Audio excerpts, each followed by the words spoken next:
And she is an associate professor right now at the University of Illinois, Champaign-Urbana, or I should say Urbana-Champaign.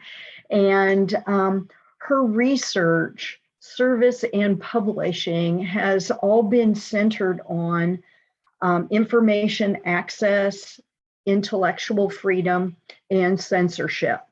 And I readily volunteered for this because when I was at the last IRC conference, I was hearing all about book banning, and it just is a personal affront to me. So anyway, her biographical information I put in the chat. You can go into the program and see all the accomplishments she has made in this area and the books she has written. So anyway, without further ado, I'm going to invite you to write questions in the chat and share questions. I will share those questions with Emily once she has completed her talk. Emily, it's all yours. Hello, thank you for inviting me today. I just need to share my screen.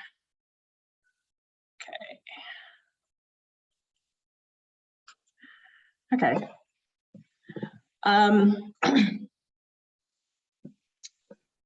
So today I'm going to talk about basically my research on book banning, but actually I'll call it book challenges. If anything comes up that's unclear, please raise your hand or chat at me. I'm happy to answer questions.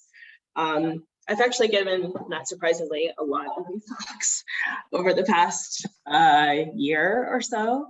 And hearing from people really helps me think about my research and what questions need to be answered. So please don't worry about asking me anything that seems unclear. So what I'm going to start with is just a general overview of how I think about censorship. So a lot of times when I'm talking about this, people will say something, well, those books aren't really censored. What does censoring mean? And what I try to tell people is that censorship is not just one thing, it's actually a constellation of practices. So we actually all engage in censorship practices of various sorts. We decide we don't want to read something, we find something disturbing. There are all sorts of ways that we engage in this. It's a way of removing access to something, usually for ourselves. So I say that there are active censorship practices, and these are the 4 R's. So that's redaction, restriction, relocation, and removal. So once again, that's redaction, which is like when you put a line through something. Restriction, which often happens where someone will say, okay, you can read this book, but first you need your parents' permission to do it, or I'm going to put it behind the desk so you have to get my permission to read this book. Relocation is when a book is moved from its, I'm going to talk about books because it's easiest to talk about books, but you can think about this in terms of any type of creative material or works. It's removed from its intended audience. So in a library, for example, there are the J's, right? That's juvenile. And someone will say, this is not a J book. This is actually a YA book. What usually happens is that people say, this is not a YA book.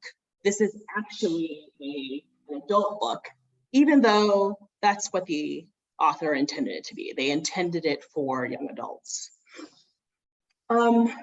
Removal is what most people think about when they think about censorship. So that's when you have removed something from the collection, the curriculum. I should say that when I give talks and am interviewing, a lot of journalists are not very nuanced about thinking about this. You're all teachers. So I have to say something like, was the book removed from the curriculum? Was it removed from the school?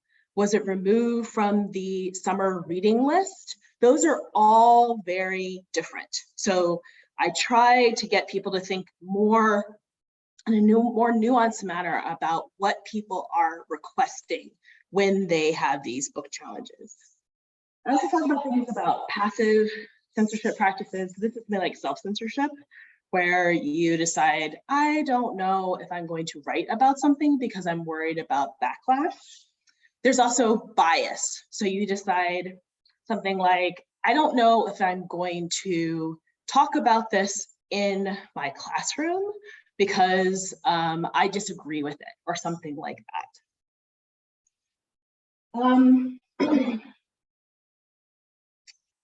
I study something I call the discourse of censorship. I'll talk about this picture in a little bit.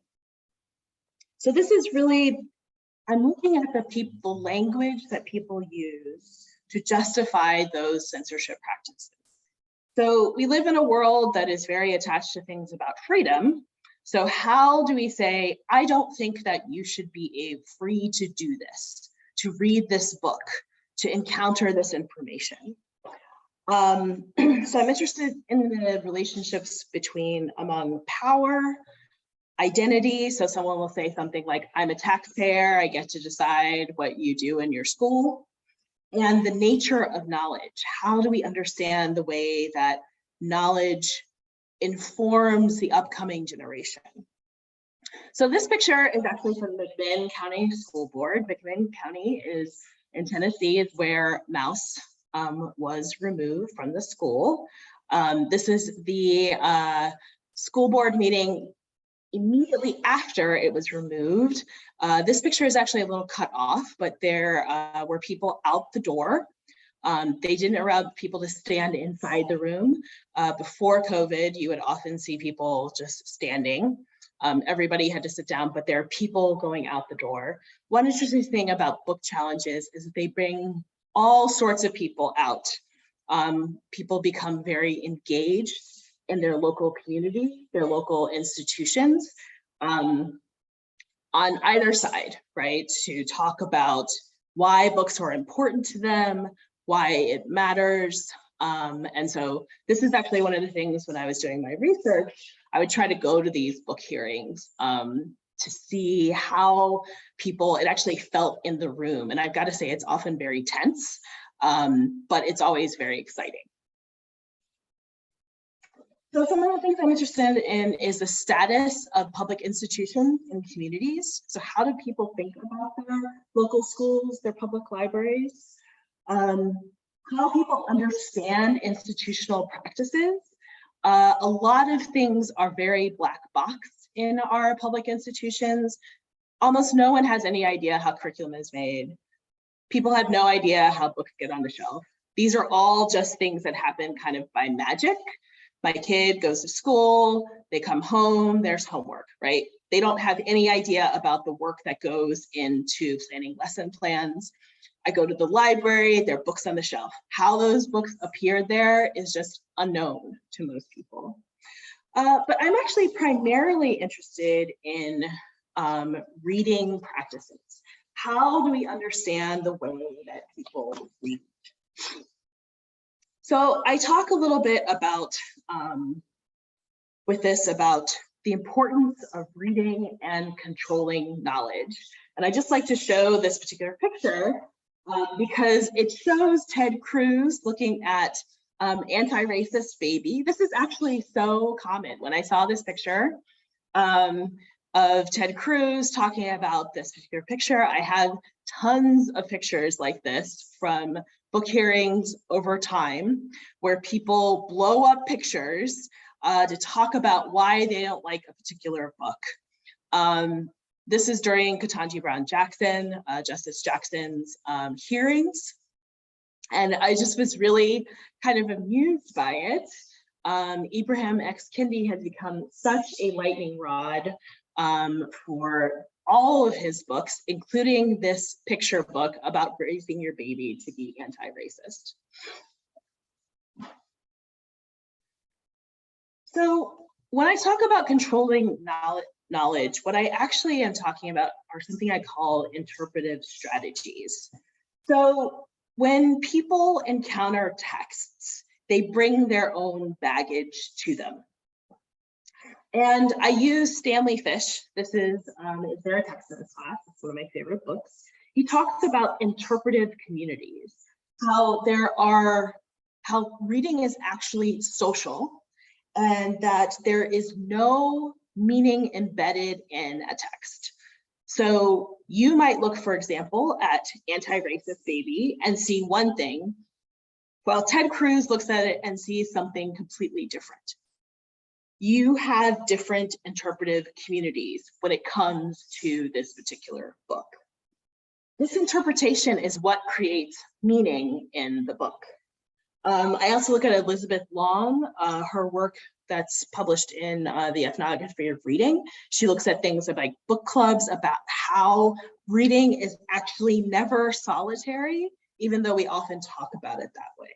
That reading is actually a social process, and that she looks at how, especially reading groups, you can actually encounter people who both interpret text the same way you do and don't interpret text the same way you do, but that they have, but it does strengthen social bonds when you can see this actual reading together. Some of the ways that people who do print culture studies and book history are looking at this is, for example, different social reading groups on, for example, Goodreads or something like that. So I use this interpretive community, and I'm going to talk a little bit about misinformation and disinformation. I was asked to discuss that just a little bit, because I think this really goes to some of the ways that I think about not just book bannings, but also how we discuss mis and disinformation. So one thing I talk about a lot are the idea that we present facts to people, right? We say, this is a fact. But in many ways, presenting facts to people does not really matter. It's actually the interpretive strategies that they use to understand facts that matter. And Karl Popper actually discussed this in The Logic of Scientific Discovery in 1935. So he said that all we know about the world or facts must therefore be expressible in the form of a statement about our experiences. So this is once again bringing your baggage to a text. And this is why it's difficult to talk about facts. We must use language, and language is embedded in our interpretive communities. I just have some definitions here. These come up sometimes actually in banned book challenges. People will talk about something as having misinformation or disinformation, especially that it's intended to be false and so discord. I'll talk a little bit more about malinformation. This is information that's based on truth, but is often used to harm an individual or group. This is often used in against people who have minoritized identities. Issues of filter bubbles. So this is intellectual isolation. This is often from our personalized search algorithms. And also motivated reasoning, where we try to lessen cognitive dissonance. So you might notice that I'm not necessarily trying to talk about these things from a political point of view. These are actually things that we all do. We live in filter bubbles. We have motivated reasoning for looking out for certain information. What is important is that we recognize that we do that. And this is something I've been coming back to over and over again, that we realize that we are engaging in these practices, and how do we respond to the fact that we all have motivated reasoning. So let me talk a little bit about where interpretive strategies come from. So this is kind of involved. I have a lot of it in chapter 2 of my book on book banning.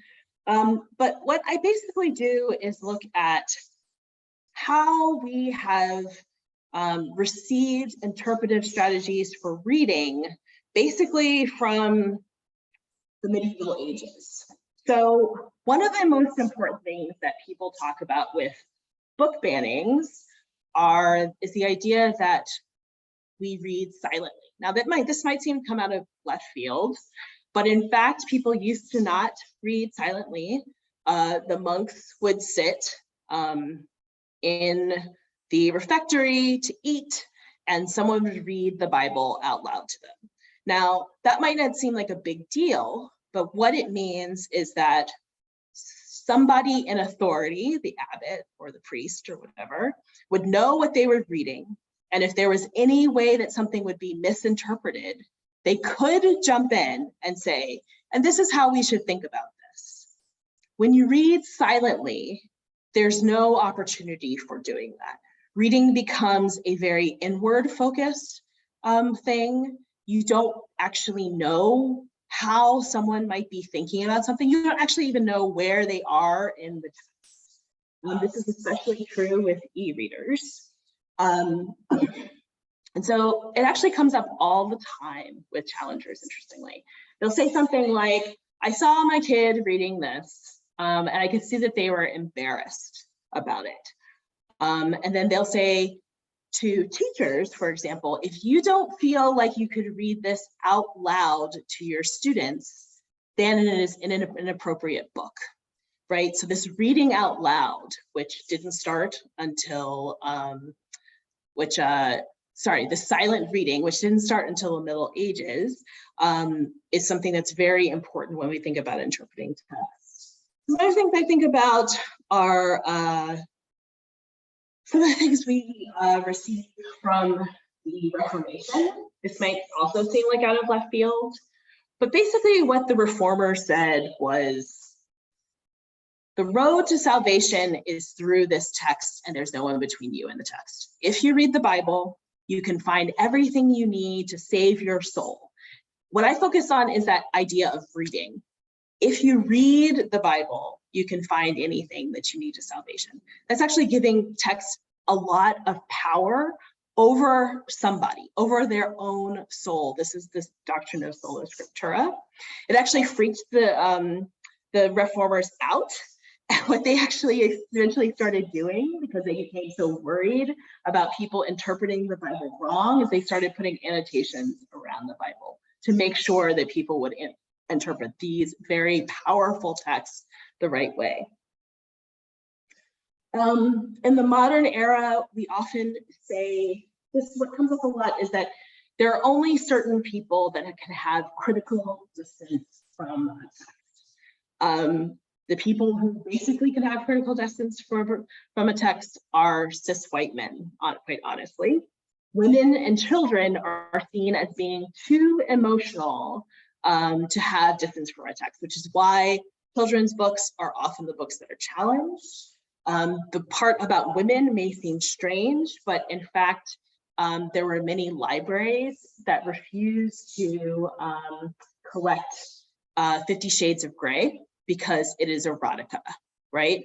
The idea that a library would not have erotica is an interesting one. It does say something about how people might respond to a particular text. And we can see from its opposite that there are no restrictions on how violent a book might be. Thrillers, horror, those are very rarely challenged in any way in our public institutions. They are books that are either non-gendered or gendered masculine, and we never hear that perhaps people should not read these books. I also talk about something I call common sense interpretation, which is just the idea that when people talk about banning books, they say you can only interpret this one particular way. I call this monosemic interpretation as opposed to polysemic interpretation, that there are many different meanings. You can also see how this comes into issues of misinformation. The idea, if I present a fact for somebody, that they can only interpret that fact in one particular way.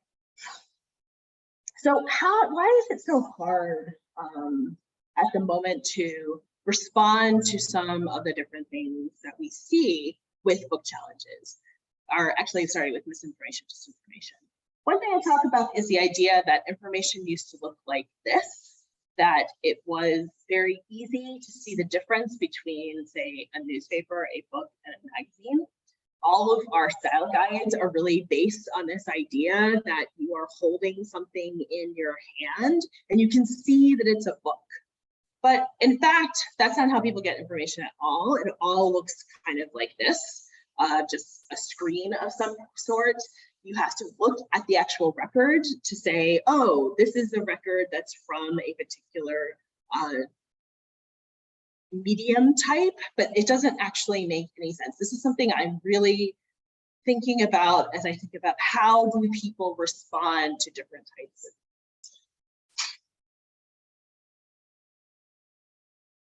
So I want to talk about this response, and I'm going to show you two different things. This is actually back to book challenges.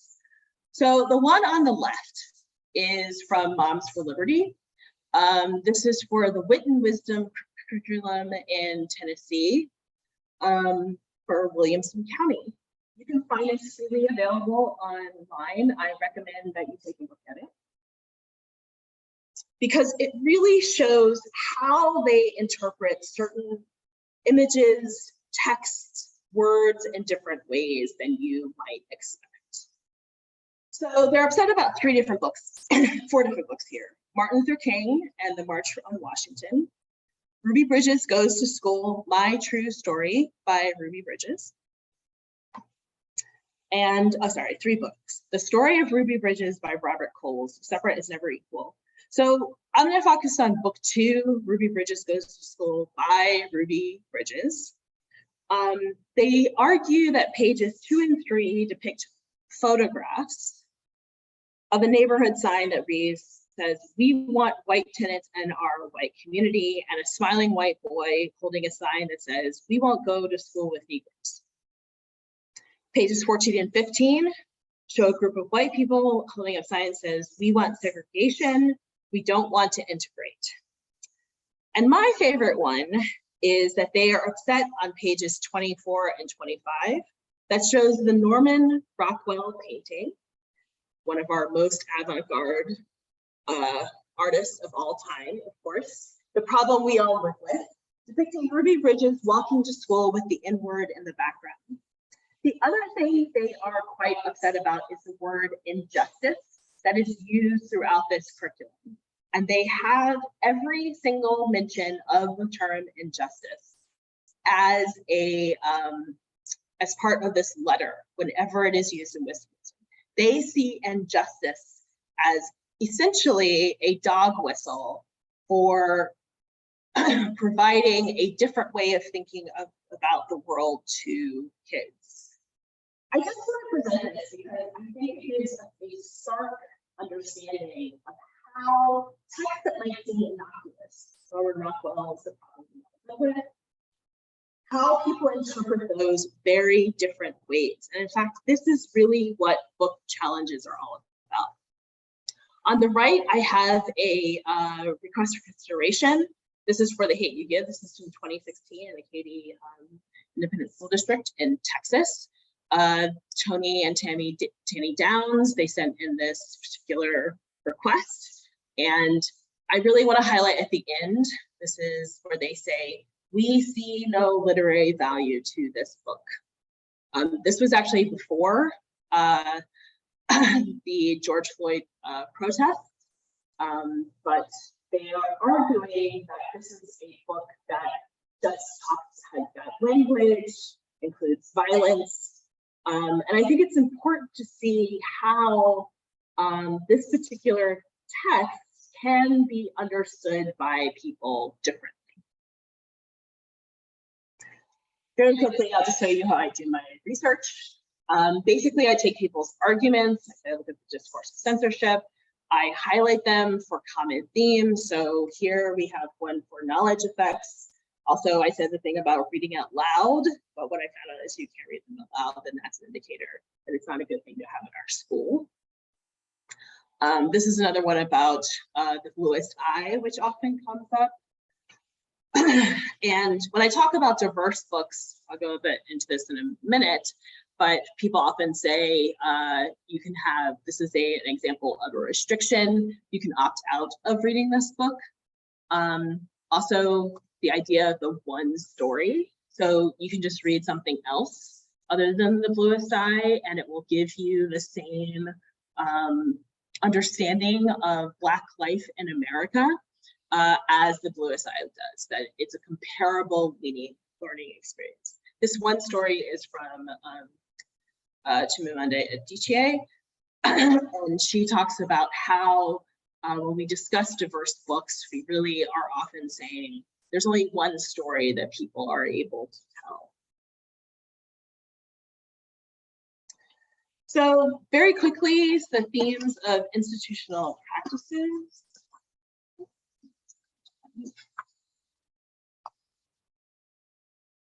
So I've mentioned before that these are quite impenetrable to people, how books get unshelved, how curriculum is made, what say do people have in these different policies. I talk a lot about something I call ambiguous or anomalous knowledge. These are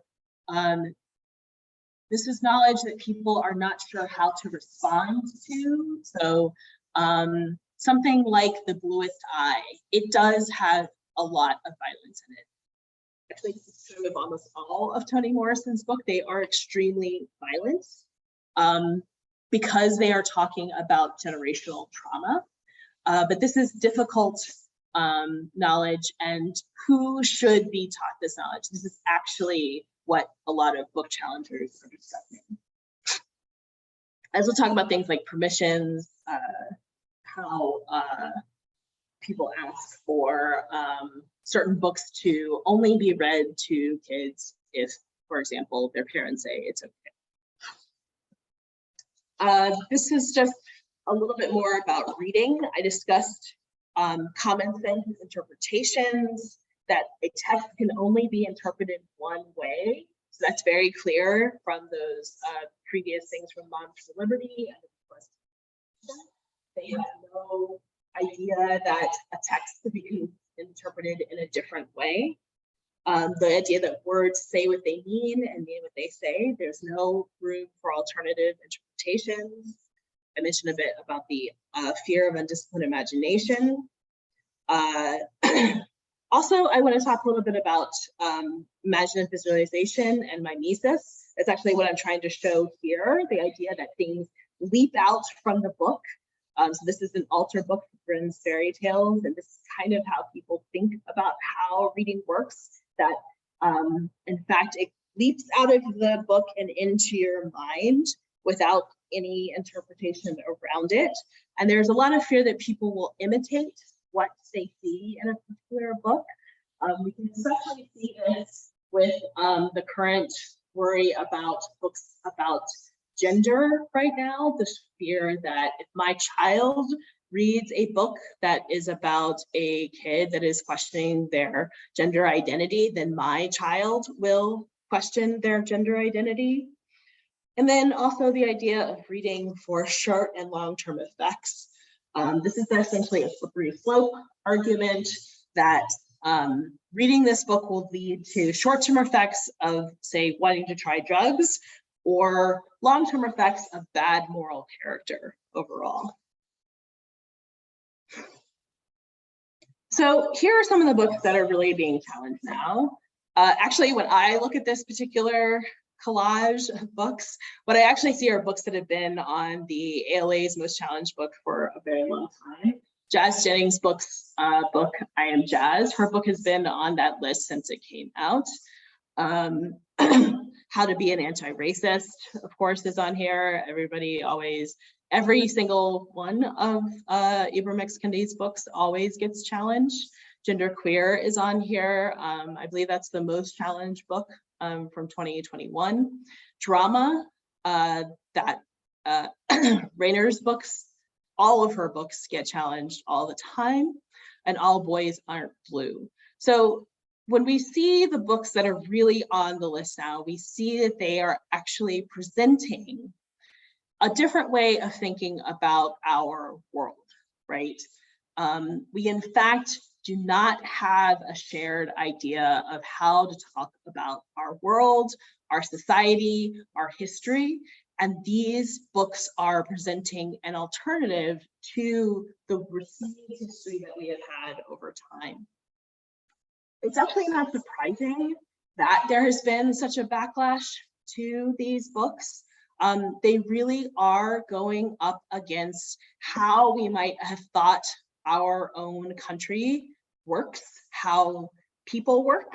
And these books are saying, no, I'm giving you a new story, a new way of thinking about what our world is.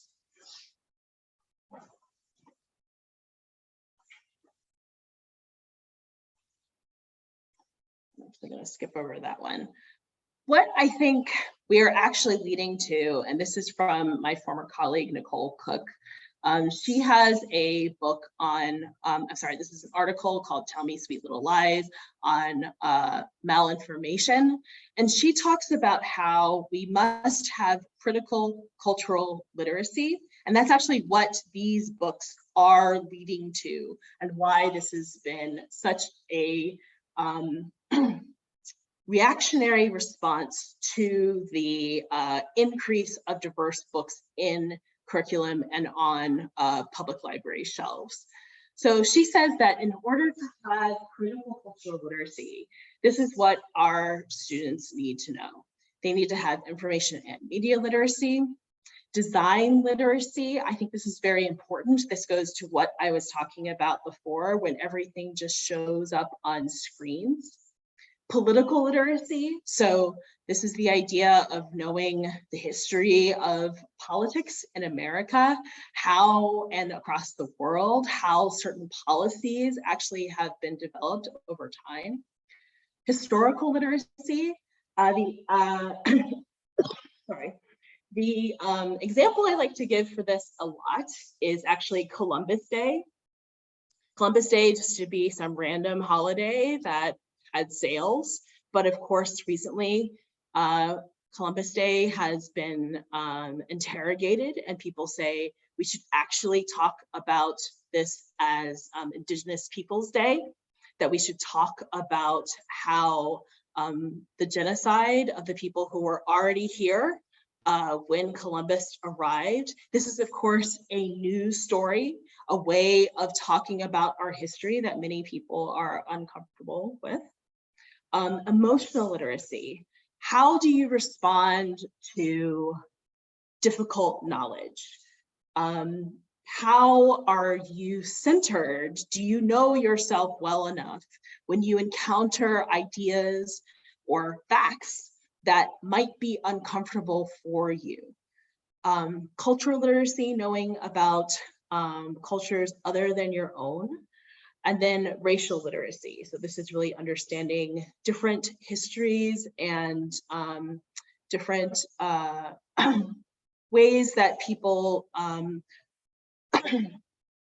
that we understand people who might be different from us and their own stories.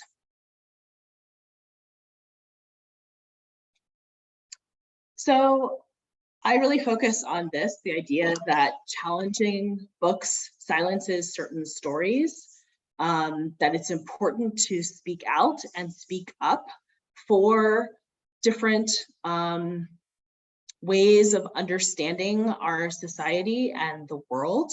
It will soon be Banned Books Week, and I do hope that you all observe it. This is the last week of September, really talking about the different books that are on the lists, how these books can be incorporated into our curriculums, into our collections, reading them to our own kids, really thinking about how do we make sure that other people's stories are not silenced. And this is me, my book Banning in 21st Century America, which I hit on some here, just came out in paperback. And Foundations of Intellectual Freedom will be out either December or January. I'm actually working through the proofs right now. The other two books, I do have a book on that I edited on trigger warnings, which really focuses on interpretation. And then I also co-edited this book on information ethics. So I'm happy to answer any questions that you might have. I know I presented a lot of information. So please either raise your hand or get on the mic or send me a chat. I'm happy to answer any questions.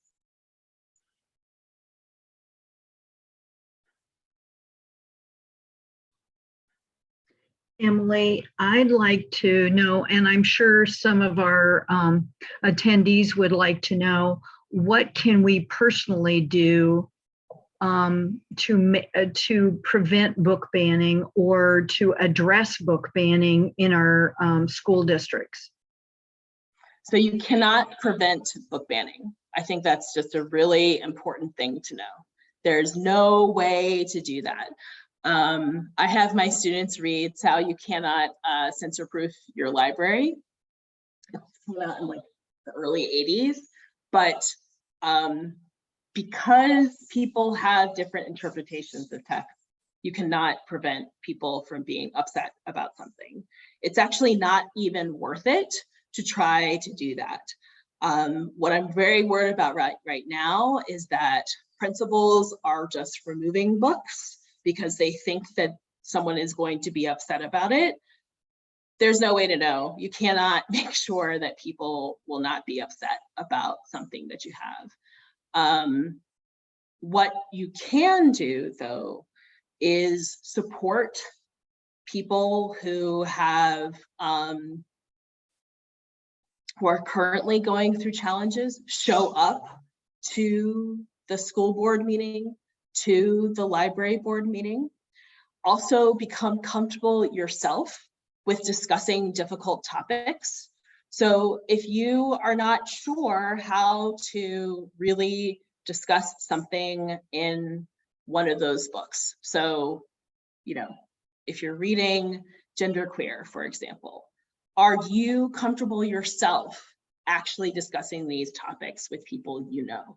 That's the work that you kind of have to be able to do, because how can you defend the book if you aren't comfortable talking about these topics yourself? Have really good policies. So why did something show up in your curriculum? Really understand and have, I guess I'm sort of saying is, like, you have to have the courage of your convictions. I'm not saying this to you, Barbara. I'm just thinking about like how this is coming up right now. It is actually important that our kids who are growing up into a world that will be majority minority be able to speak across boundaries that maybe their parents have not done, right? It's actually important for them to do that. It is important for them to have this critical cultural literacy. So you have to be able to say why that's important.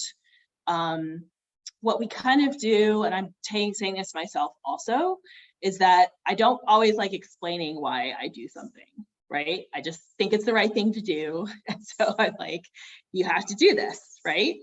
But you have to be able to say, no, this is actually important. It's important that kids understand the world that they live in.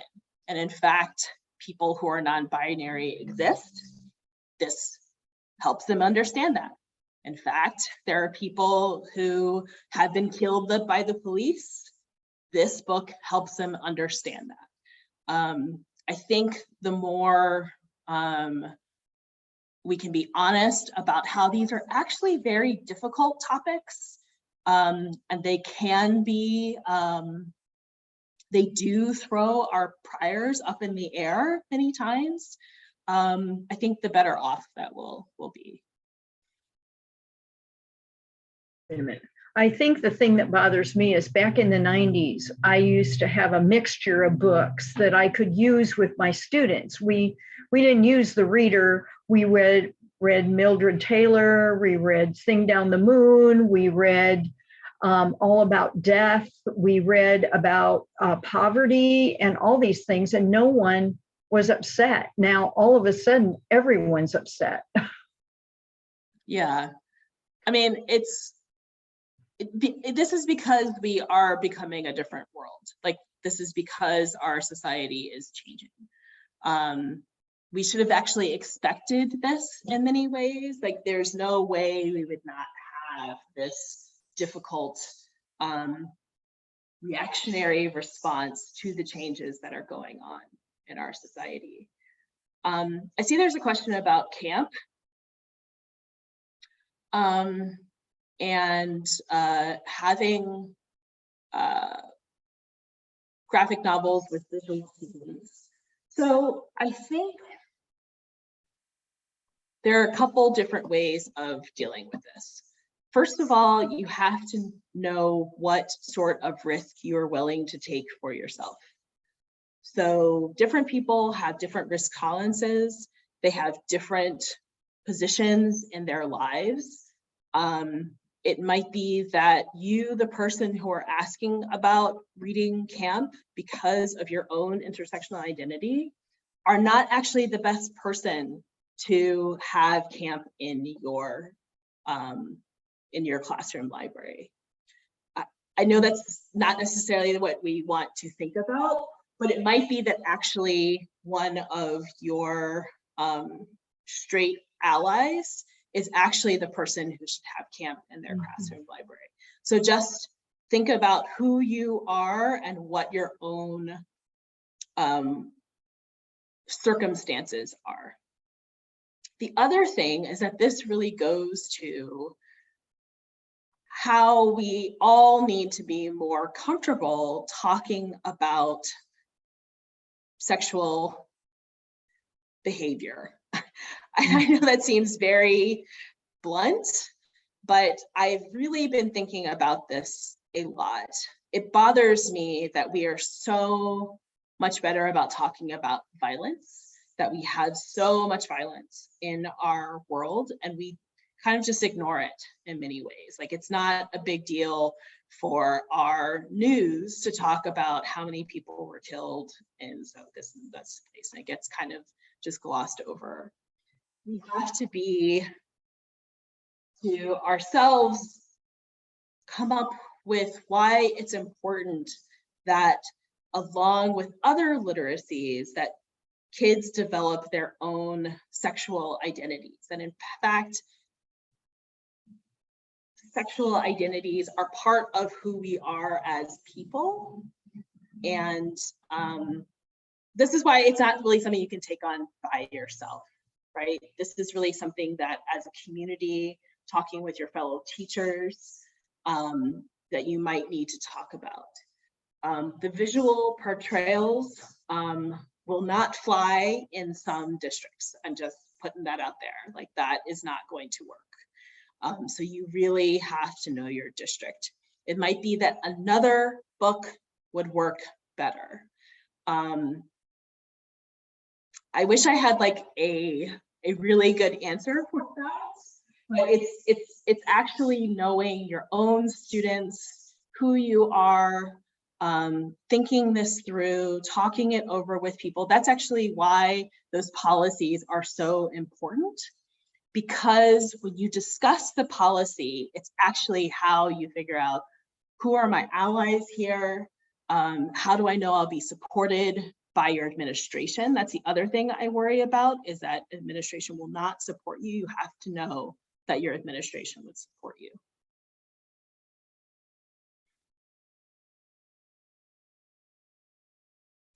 I so wish I could give like an easy answer, but these are not easy questions because of our so localized school system here in the United States.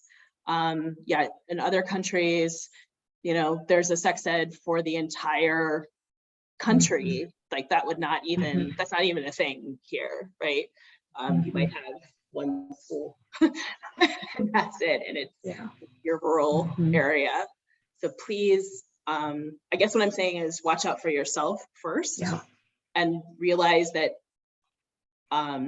you know, it might be the best thing to do is actually be a safe place for students to talk to you, as opposed to having the book itself. Okay. Whoops. Any other questions for Emily? So I don't, there's one about interviewing authors who get challenged. I don't interview authors who get challenged. I interview the challengers themselves. So the people who actually engage in challenges. That's what a lot of my book is about. I do know many authors who have been challenged, actually. I'm on the board of the National Coalition Against Censorship. Judy Blume used to be on that board. I unfortunately never got to meet her in person, but I would get emails from her, which was like the most exciting thing ever. And Roby Harris, who wrote It's Perfectly Normal, is still on the board, and I know her quite well. What I find with authors who are challenged is that there are many different emotions that they go through. I actually had a meeting where I saw George M. Robinson, who wrote All Boys Are Blue. He's having a very difficult time. He is very targeted for that book. You know, I think he's had a lawsuit against him. But also, you know, more people are buying his book. There are all these different things that you go through. What I definitely find is that the challenges do not necessarily mean that those authors will not keep writing. They actually say, this shows how my work is incredibly important. And that's very true. I do worry about people who haven't written yet, that they might be unwilling to write what they wanted to write. But yeah, so authors who are challenged have lots of different responses to the challenge. It's just, it also depends on where the challenge is happening, how people are, you know, how are people responding to it? Social media, of course, exacerbates people who will send you hateful messages, that sort of thing. So do I recommend teachers engage with associations? Yes, please join, especially if you're an English teacher, join NCTE, which is actually located here in Urbana, Illinois. I believe there's also an association for social studies teachers. The Freedom to Read Foundation, I'm a former president. This is the legal arm of the American Library Association. So when issues come up, especially in the courts, it is the Freedom to Read Foundation, which is also part of other coalitions, including the Media Coalition, and also part of the National Coalition Against Censorship, that will respond legally. I really recommend joining that. Also joining your local state associations. It is really the people in your state, so here in Illinois, who will be able to respond quickly. So if something happens in your school district, call on the teachers that you know around you to help. And the easiest way to get in touch with those people is by joining your state teachers association. I'm actually a big believer in association membership. This is our collective voice. It builds networks.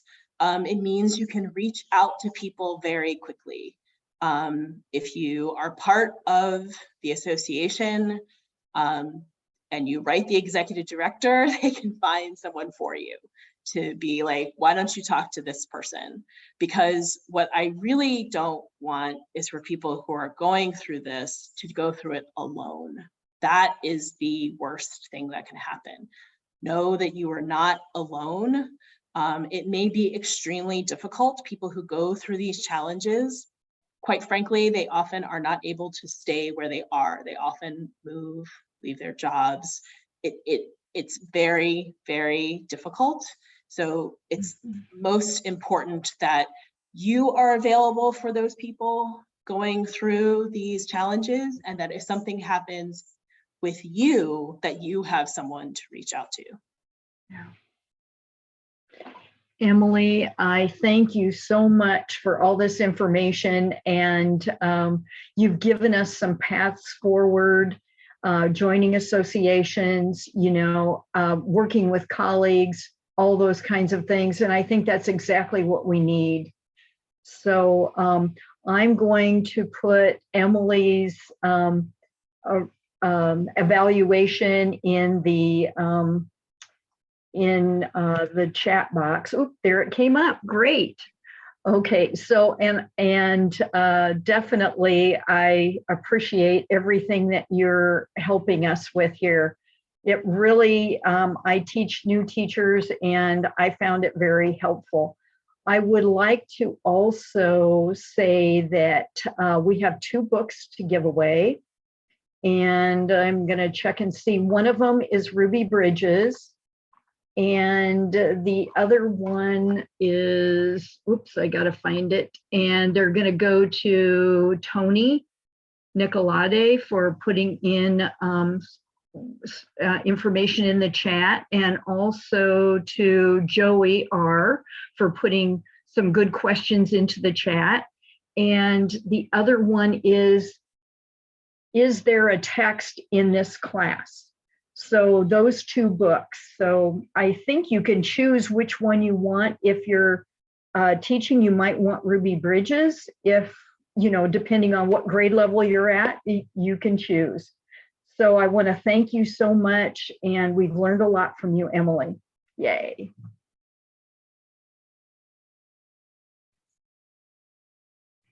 Thank you so much, Emily. We so appreciate you sharing your expertise and being with us today.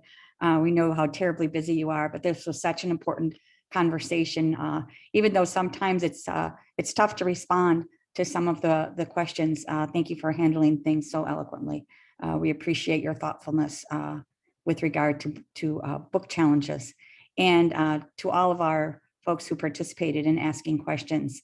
Thank you so much. We will be back with you at 10 o'clock when we begin to talk with Dr. Martine Gonzalez.